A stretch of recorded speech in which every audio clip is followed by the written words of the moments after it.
जय हिंद दोस्तों, स्वागत है आप सभी का अपने चैनल मार्केट एकेडमी में। दोस्तों, आज के इस वीडियो में हम एक और अपकमिंग एसएमई आईपीओ जो कि 9th ऑफ जैन को ओपन होने जा रहा है, उसका डिटेल एनालिसिस करेंगे। दोस्तों, कंपनी का नाम है ड्यूकॉल ऑर्गेनिक्स एंड कलर्स लिमिटेड। दोस्तों, हम इस वीडियो में कंपनी की प्रोफाइल यानी बिजनेस मॉडल का डिटेल एनालिसिस करेंगे।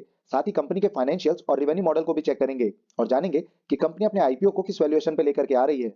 साथ ही दोस्तों पीयर कंपैरिजन करेंगे और ऑब्जेक्ट्स ऑफ द इशू को भी डिस्कस करेंगे, जिससे हमें पता लगेगा कि कंपनी आईपीओ से जो पैसा रेज करेगी उससे कंपनी काम क्या करने वाली है। और दोस्तों आईपीओ से रिलेटेड सारी डिटेल्स जैसे इंपॉर्टेंट डेट्स, करंट जीएमपी और ये आईपीओ आपको कितने लिस्टिंग गेन्स दे सकता है, ये सब कुछ इसी वीडियो में कवर करेंगे। तो दोस्तों ये वीडियो काफी ज्यादा इंफॉर्मेटिव होने वाला है, तो प्लीज इसे लास्ट तक जरूर देखें।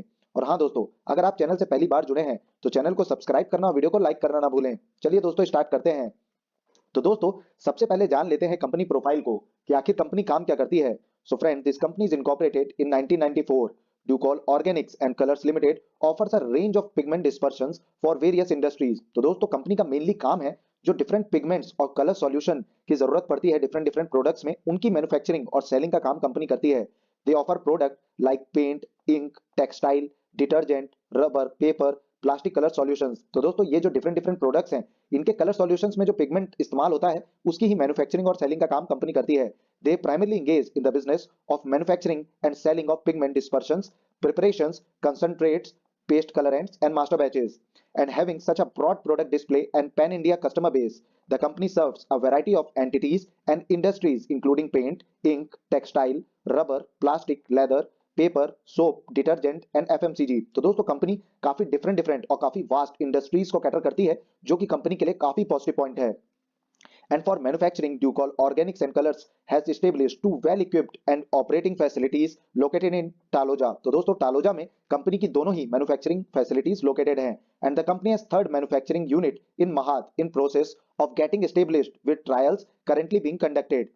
And the product of Ducol Organics and Colors are Dutint, Duplast, Duprint, Dutex, Dusperse, Duprolin, Dupren and Dusam. तो दोस्तों जो डिफरेंट डिफरेंट इंडस्ट्रीज को कंपनी कैटर करती है उनके लिए डिफरेंट तरीके के जो पिगमेंट की जरूरत होती है, वही ये काफी डिफरेंट वैरायटी के और काफी एक बड़ा पोर्टफोलियो जो प्रोडक्ट फोलियो है वो कंपनी के पास है। इसमें काफी डिफरेंट तरीके के पिगमेंट्स अवेलेबल हैं।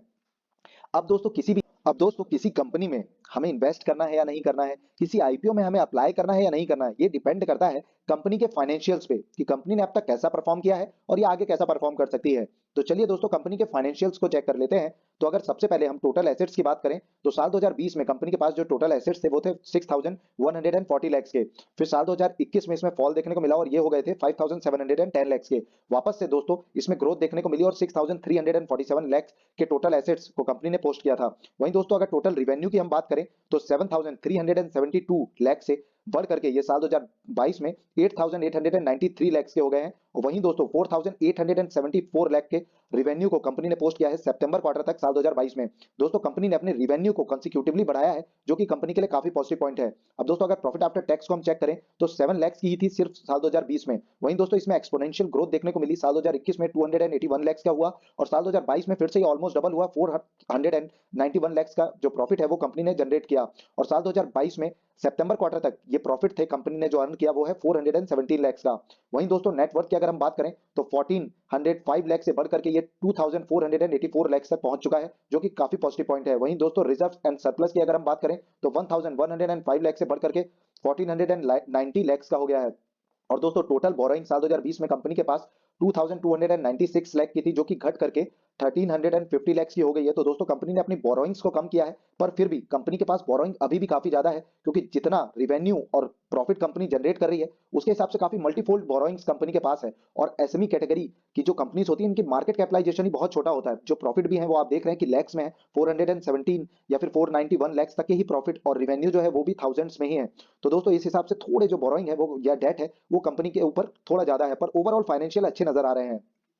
और दोस्तों अगर हम वैल्यूएशंस और मार्जिन की बात करें तो अर्निंग पर शेयर 4.68 का है, वहीं पी रेशियो 16.68 का है। अब दोस्तों क्योंकि एक बहुत ही छोटी कंपनी है, एसएमई कैटेगरी में अपने आईपीओ को लेकर के आई है, तो दोस्तों इस हिसाब से जो पी रेशियो थोड़ा सा ओवर वैल्यू नजर आ रहा है। वहीं अगर ये 10 to 12 के अराउंड होता तो काफी अच्छे लिस्टिंग गेन्स के लिए स्लॉट कंपनी ने छोड़ा होता, तो थोड़े से ओवर वैल्यूएशन पे कंपनी अपने आईपीओ को लेकर के आई है। वहीं अगर रिटर्न ऑन नेटवर्थ की बात करें तो 23.50 का है और नेव कंपनी का 19.90 का है। अब दोस्तों ऑब्जेक्ट्स ऑफ द इशू को भी जान लेते हैं। तो कंपनी ने जो पॉइंट्स दिए हैं उसमें है funding working capital requirements of our company and general corporate purposes. अब दोस्तों आईपीओ से रिलेटेड बाकी डिटेल्स को भी डिस्कस कर लेते हैं। तो 9 ऑफ जैन को कंपनी का आईपीओ ओपन होगा और 11 ऑफ जैन इसकी लास्ट डेट या फिर क्लोजिंग डेट रहने वाली है। फेस वैल्यू 10 रुपए पर शेयर की रखी गई है, वहीं 78 पर शेयर का प्राइस बैंड है। और दोस्तों लॉट साइज इसमें 1600 शेयर्स का रखा गया है। अब दोस्तों लॉट साइज किसी भी एसएमई आईपीओ में काफी एक मेजर रोल प्ले करता है, क्योंकि दोस्तों फर्दर जब आप इसमें बाइंग या फिर सेलिंग करने जाएंगे तो आपको पूरे लॉट मतलब 1600 शेयर्स को ही सेल करना होगा या फिर बाय करना होगा। इसमें ऐसा नहीं कि आप 50 या फिर 100 या फिर 200 शेयर्स को सेल कर ले या फिर बाय कर सकते हैं। तो दोस्तों एसएमई आईपीओ को आप डिटेल में अगर समझना चाहते हैं तो आप आई बटन पे क्लिक कर इस वीडियो को जरूर देखें। उसके बाद आपको एसएमई आईपीओ से रिलेटेड कोई भी डाउट नहीं रहने वाला है। वहीं दोस्तों अगर इशू साइज की हम बात करें तो 31.51 करोड़ का ये इशू है, जो कि पूरा का पूरा फ्रेश इशू है, मतलब 31.51 करोड़ का ये फ्रेश इशू है, जो कि काफी पॉजिटिव पॉइंट है दोस्तों। इसमें ऑफर फॉर सेल कुछ भी नहीं है। इशू टाइप की अगर हम बात करें तो फिक्स प्राइस इशू आईपीओ रहने वाला है, जिसकी लिस्टिंग एनएसई एसएमई में होने जा रही है।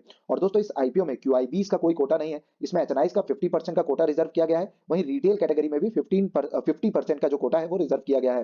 दोस्तों कंपनी प्रमोटर की अगर हम बात करें तो Aamir Ahmed Farid and Honey Ahmed Farid are the company promoters. वहीं दोस्तों अगर आप कैटेगरी वाइज अलॉटमेंट के प्रोसेस को समझना चाहते हैं, क्योंकि दोस्तों कई जो डाउट्स हमारे पास आए हुए थे कि एसएमई कैटेगरी में अलॉटमेंट किस तरीके से होता है, ओल्ड एचएनआई रूल फॉलो होते हैं या फिर न्यू जो एचएनआई रूल्स आए हैं वो फॉलो होते हैं। तो अगर आप उसको डिटेल में समझना चाहते हैं अलॉटमेंट के पूरे प्रोसेस को, साथ ही अपने अलॉटमेंट के चांसेस को बढ़ाना चाहते हैं, तो आप आई बटन पे क्लिक कर इस वीडियो को भी जरूर देखें। अब दोस्तों आईपीओ से रिलेटेड जो टेंटेटिव टाइम टेबल है उसे भी डिस्कस कर लेते हैं। तो जैसा कि हमने देखा था कि 9 ऑफ जैन को आईपीओ ओपन होगा, 11 ऑफ जैन इसकी क्लोजिंग डेट रहने वाली है। वहीं दोस्तों 16 ऑफ जैन को आपको पता लगेगा कि आपको अलॉटमेंट मिला है या फिर नहीं। और दोस्तों अगर आपको अलॉटमेंट नहीं मिलता है तो 17 ऑफ जैन को आपके पैसे आपको रिफंड कर दिए जाएंगे। और दोस्तों अगर आपको अलॉटमेंट मिल जाता है तो 18 ऑफ जैन को आपके शेयर्स आपके डीमेट अकाउंट में क्रेडिट कर दिए जाएंगे और इसकी लिस्टिंग 19 ऑफ जैन को रहने वाली है। अब दोस्तों अगर आप रिटेल कैटेगरी से एक लॉट के लिए यानी पूरे 1600 शेयर्स के लिए एप्लीकेशन या फिर बिडिंग लगाना चाहते हैं तो जो अमाउंट आपको लगेगा वो है 1,24,800 रुपीज का। वहीं दोस्तों अगर आप एचएनआई कैटेगरी से मिनिमम 2 लॉट यानी 3,200 शेयर्स के लिए एप्लीकेशन या फिर बिडिंग लगाते हैं तो जो अमाउंट आपको लगेगा वो है दोस्तों 2,49,600 रुपीज का। चलिए दोस्तों प्रमोटर होल्डिंग को भी जान लेते हैं। तो प्री इशू में प्रमोटर होल्डिंग 79.46% की थी, जो कि घटकर 57.38% की पोस्ट इशू में रहने वाली है। अब दोस्तों एक और बहुत ही महत्वपूर्ण फिगर होता है जो हमें हमेशा चेक करना चाहिए किसी भी आईपीओ में एप्लीकेशन लगाने से पहले, वो है दोस्तों जीएमपी को चेक करना। अब जीएमपी क्या होता है? तो दोस्तों ग्रे मार्केट प्रीमियम। इससे हमें पता लगता है कि ग्रे मार्केट में कंपनी की डिमांड या फिर इस आईपीओ की डिमांड कैसी निकल करके आ रही है, और इसी बेसिस पे डिसाइड किया जाता है कि कितने लिस्टिंग गेंस दे सकती है। तो दोस्तों अभी जो इसका जीएमपी है वो ट्रेड हो रहा है 3 रुपए के आसपास, और दोस्तों 3.85% के ही लिस्टिंग गेंस दिखा रहा है। मतलब कुछ खास अभी जो डिमांड है वो निकल करके नहीं आई है। पर दोस्तों अभी आईपीओ में काफी ज्यादा टाइम है, 9 ऑफ जैन को ये ओपन होगा और इसकी क्लोजिंग 11 ऑफ जैन को रहने वाली है। तो दोस्तों अगर जीएमपी बढ़ता है, अगर सब्सक्रिप्शन के लिए जब आईपीओ ओपन होगा तो हो सकता है दोस्तों कि जीएमपी में राइज देखने को मिले, जीएमपी बढ़ता हुआ देखने को मिले, क्योंकि फंडामेंटल्स कंपनी के अच्छे हैं। पर आमतौर पर क्यूआईबीज का अगर कोई कोटा नहीं होता तो दोस्तों जीएमपी नॉर्मली ट्रेड करता हुआ नजर आता है।